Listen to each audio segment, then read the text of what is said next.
সামনে যে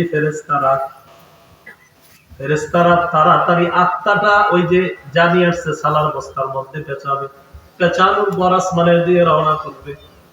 অন্যান্য ফেরেশতারা বলবে কার আত্মা কোথায় নিয়ে যাও, গন্ধে তো আর টিকতেছি না, এমন গন্ধ দুনিয়াতে আর কখনো পাওয়া যায় নাই।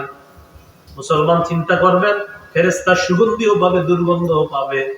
আমার আপনার ব্যাপারে যখন বলা হয় এত সুগন্ধি দুনিয়াতে আর পাওয়া যায় নাই, কিন্তু টেনশন করবেন বিপরীতটা যদি বলা হয়। আমার আপনার আশা হলো আমাদেরকে বলবে ও প্রশংসনীয় আত্মা, কিন্তু টেনশন করবেন যদি বিপরীতটা বলে ফেলা হয়। এবার ফেরেশতারা আত্মা নিয়ে যখন উপরের দিকে যায়, আল্লাহর পক্ষ থেকে বলা হবে ও ফেরেশতারা, এই আত্মা নিয়ে আসমানে ঢুকার কোনো প্রয়োজন নাই। আগেরটা 7 আসমানের উপর চলে, এটারে বলছে আসমানে আনা দরকার না, যাও নিয়ে যাও। আল্লাহ কি করুন, উক্তুবু কিতাব আবদি ফি সিজ্জিন, সিজ্জিন নামক ভয়ঙ্কর একটা জেলখানা আছে, আমার বান্দার আমলনামা ওই সিজ্জিনের মধ্যে লিখে দাও। সিজ্জিনে লিখে দাও আমলনামা, সিজ্জিনে। লোকটারে আমরা মাটি দিয়ে দিছি, আল্লাহ বলবে রূহ দিয়ে দাও শরীরের মধ্যে, দিয়ে দিছি। দিয়ে দেওয়ার পর দুইজন ফেরেশতা আসবে, ভয়ঙ্কর দেখতে। আগে দুইজন ছিল খুব সুন্দর, এই দুইজনে দেখতে তাফসীর ইবনে কাসিরে যা লেখছে দুইজনের ব্যাপারে, দেখেই ভয় পেয়ে যাবে। কালো ভয়ঙ্কর আকৃতি, এই বড় বড় চুল একদম পায়ে পর্যন্ত গিয়ে পড়বে, দেখতে মনে হয় চোখগুলা দেখলেই ভয় পাবে। বসানোর পর প্রশ্ন করবে মাররব্বুকা, রবকে? জবাব দিবে হা হা লা আদরি, আমার জানা নাই। ওয়া মা দীনুকা, তোমার ধর্ম কি? জবাব দিবে হা হা লা আদরি, জানা নাই। ওয়া মান হাদার রাজুলুল্লাযী বুইসা ফীকুম, মানুষটা যে ছিল যাকে পালন করা হয়েছে। এক বর্ণনায় আসছে ওই ব্যক্তি বলবে হা হা, তার ব্যাপারে শুনেছিলাম, মানো নাই। এবার ফেরেশতারা বলবে আলাম ইয়াতিকুম নাযীর, সতর্ককারী কি তোমাদেরকে সতর্ক করে নাই? আলেমরা কি বারবার তোমাদেরকে ব্যাপারগুলো বুঝায় নাই? ওই ব্যক্তি বলবে শুনছিলাম, মানি নাই। আল্লাহ বলবে এত প্রশ্ন করা দরকার নেই, আন কাযাবা আবদি, ও সব মিথ্যা কথা বলে। আল্লাহ বলবে সব মিথ্যা কথা বলে। আফরিশুহু মিনান নার, কবরে জাহান্নামের বিছানা বিছায়া দাও। ওয়া আলবিসুহু মিনান নার, শরীরের মধ্যে জাহান্নামের পোশাক পরায়া দাও। ওয়াফতাহু লাহু বাবান ইলান নার, কবর থেকে জাহান্নাম পর্যন্ত দরজা খুলে দাও। দিছে আসছে জাহান্নাম থেকে কবরে, ওই কবরে যখন জাহান্নামের গরম বাতাস শুধু আসবে, আস্তে আস্তে কবরে ছাদটা গরম হয়ে যাবে, বিছানাটা গরম হয়ে যাবে, চারপাশের দেয়ালগুলা গরম হয়ে যাবে। আল্লাহ তাআলা বলেন লাহুম মিন জাহান্নামা বিহাদ ওয়া মিন ফাওকিহিম গাওয়াশ, বিছানাটা হবে আগুনের বিছানা, উপরে তাকায় দেখবে ছাদটাও আগুনের ছাদ। এরপর নবী বলেন একজন তাকায় দেখবে ওই বান্দা পাশে একজন দাঁড়ায় আছে লোহার বিশাল বড় একটা ডান্ডা নিয়ে, ইয়াদরিবু দরবাতান, একটা আঘাত করবে, এই আঘাতে ইয়াসিহু সাইহাতান লা ইয়াসমাউহা কুল্লু সাকালাইন ইল্লা জিন ওয়াল ইনস। নবী বলেন ওই বান্দা এমন জোরে একটা চিৎকার মারবে, এই চিৎকারের আওয়াজ জিন ইনসান ছাড়া সবাই শুনতে পায়, গরু ছাগল হাঁস মোরগ সবাই। আমার আপনার হালাত ভালো হয় আশা করা, টেনশন করা যদি এরকম চিৎকার আবার হয়, এটা হলো টেনশন করা। প্রিয় ভাইরা, বলছিলাম দুনিয়ার জীবন ইবাদত করতে হবে, মরণ পর্যন্ত ইবাদত, মরণ হবে দুনিয়া শেষ, এরপরে কবরের জগৎ, এই জগতে থাকতে হবে কিয়ামত পর্যন্ত।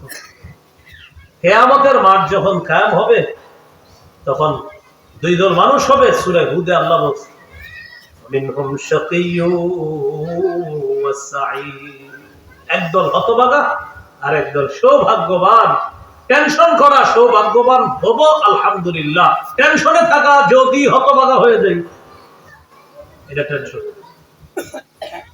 এরপর বাম হাতে আমল নামা দেওয়া হবে, ডান হাতে আমল নামা, আশা করা ডান হাতে পাবো, টেনশন করা যদি বাম হাতে হয়ে যায়। আশা করা কোন হাতে? টেনশন করা। আল্লাহ না করেন না করেন, ভাবো বাম হাতে হলে আমার কি অবস্থা হবে, কি অবস্থা হবে। আল্লাহ জাহান্নামের পারে যখন দাঁড়াবে বলবে খুজুহু ফাগুল্লুহু, এটারে ধরো, ফাগুল্লুহু, এটারে বেড়ি পড়াও, বেড়ি পড়ায়া সুম্মাল জাহিমা সাল্লুহু, এরপর এটারে ধাক্কা মেরে জাহান্নামে ফেলাও, সুম্মা ফি সিলসিলাতিন যারউহা ৭০ যিরাআন ফাসলুকু, একটা ৭০ গজ শিকল দিয়ে এটারে পেঁচাও। তাফসীরের কিতাবে আসছে কারণ নাক দিয়ে ঢুকায়া পিছনের রাস্তা দিয়ে শিকলটা বের করে এই শিকল দিয়ে তারে পেঁচায়া, এরপর এই শিকল পেঁচানো অবস্থায় জাহান্নামে ধাক্কা মারা। এ হলো আপনার তৃতীয় জীবন, দুনিয়ার জীবন, কবরের জীবন। আর একটা হলো কিয়ামতের মাঠে, হয়তো ডান হাতে না হয় বাম হাতে, আল্লাহ না করেন বাম হাতে যেন না হয়। প্রিয় ভাইরা, যাই হোক, যে বিষয়টা বলছিলাম, বলা হয়েছিল মৃত্যু পরবর্তী জীবন সম্পর্কিত কথা বলার জন্য, তো যতটুকু আলোচনা হয়েছে আলহামদুলিল্লাহ, আল্লাহ আমাদের সকলকে যে কথাগুলো শুনলাম বললাম, আমরা যেন নেক আমল নিয়ে কবরে যেতে পারি। প্রিয় ভাইরা, ওই যে ওই কথাটাই মনে রেখেন, আশা করা ভালো কিছু হবে, টেনশন করা বিপরীতটা হলে কি হবে। এই জন্য কয়েকটা টেনশন আজকে দিয়ে দিলাম আপনাদের। আশা করা ইনশাল্লাহ ভালো কিছু হবে, আশা করা আমাকে প্রশংসনীয় আত্মা বলে ডাক দিবে, টেনশন করা যদি বলে ও পবিত্র আত্মার বিপরীতে যদি বলে ও খবিস আত্মা, এটা টেনশন করা। আশা করা আমার আত্মা থেকে সুগন্ধি বের হবে, টেনশন করা যদি বিপরীত দুর্গন্ধ বের হয়। আশা করা আমার আমল নামা ইল্লিগিনে থাকবে, টেনশন করা আল্লাহ না করেন যদি সিজ্জিনে চলে যায়। আশা করা আমার কবরের মধ্যে আমার অবস্থা হবে জান্নাতের বিছানা, টেনশন করা যদি বিপরীতটা হয়ে যায় জাহান্নামের বিছানা। আশা করা কিয়ামতে আমার আমল নামা হবে ডান হাতে, টেনশন করা আল্লাহ না করেন যদি বাম হাতে আমল নামা এসে যায়। এই টেনশন করা, এই হলো আখিরাত পরবর্তী জীবন নিয়ে এইভাবে আমরা ভাবনা করবো ইনশাআল্লাহ। সকলে বলেন ইনশাআল্লাহ। আজকে থেকেই নামাজটা ধরে ফেলেন। যারা আজকে এশার নামাজ পড়েন নাই, হাত তোলার প্রয়োজন নাই, বাসায় গিয়ে বাড়িতে গিয়ে পড়ে ফেলেন। আজকে থেকে নামাজ ধরেন, নিয়ত করে ফেলেন যে ইনশাআল্লাহ আমি যতদিন সুস্থ অবস্থায় বেঁচে আছি এক ওয়াক্ত নামাজও ইচ্ছাকৃত ভাবে আর ছাড়বো না ইনশাআল্লাহ। কি বলেন, সবাই রাজি আছি তো ইনশাআল্লাহ? আল্লাহ কবুল করেন, আমিন। ওয়া আখিরু দাওয়ানা আলহামদুলিল্লাহি রাব্বিল আলামিন। একটা ঘোষণা দেওয়ার জন্য বলা হয়েছে, মিম্বরে আমানত যাদের সংগ্রহে আছে আলহামদুলিল্লাহ, যাদের নাই নিয়ে নেবেন। নতুন করে পঞ্চম ষষ্ঠ খণ্ড বের হয়েছে, পঞ্চম ষষ্ঠ খণ্ড বের হয়েছে। আগে ছিল 4 খণ্ড, এখন 6 খণ্ড, 1 থেকে 6 খণ্ড বের হয়েছে। গাড়ি মনে হয় একটু দূরে রাখা। তো যারা অনলাইন থেকে সংগ্রহ করেন, ওরা অনলাইনে বিক্রি করে, কিভাবে জানে, অনলাইন একটা সিস্টেম আছে, আপনি এখান থেকে অর্ডার করবেন, ঠিক আপনার বাড়িতে এনে দিয়ে যাবেন, এটা একটা সিস্টেম। ওই সিস্টেমটা এটা অনলাইন ওয়ালারা জানে। আরেকটা হলো ওরা এখানে নিয়ে এসেছে গাড়ি দিয়ে, গাড়িতে যাদের লাগবে ওখান থেকে সম্ভবত একটু কম দামে পাবেন এখানে। এখান থেকে 1 থেকে 6 খণ্ড সংগ্রহ করে নিতে পারেন। সময় হলো আমি গাড়িতে উঠে রাখ পর্যন্ত, গাড়িতে উঠে গেলে আর কেউ নিবেন না ইনশাআল্লাহ। যাদের লাগবে মিম্বরের আমানত 6 খণ্ডই সংগ্রহ করবেন। আজকের আলোচনাটাও কোন এক খণ্ডে পেয়ে যাবেন, তৃতীয় চতুর্থ বা কোন এক খণ্ডে পেয়ে যাবেন। আমার এই মুহূর্তে মনে নেই কোন খণ্ডে। প্রথম খণ্ড মনে আছে সন্তানের 64টা অধিকার নিয়ে লেখা। দ্বিতীয় খণ্ড হলো আপনার দ্বিতীয় খণ্ড শিরিক বেদাত কুফর তাওহীদ নিয়ে লেখা।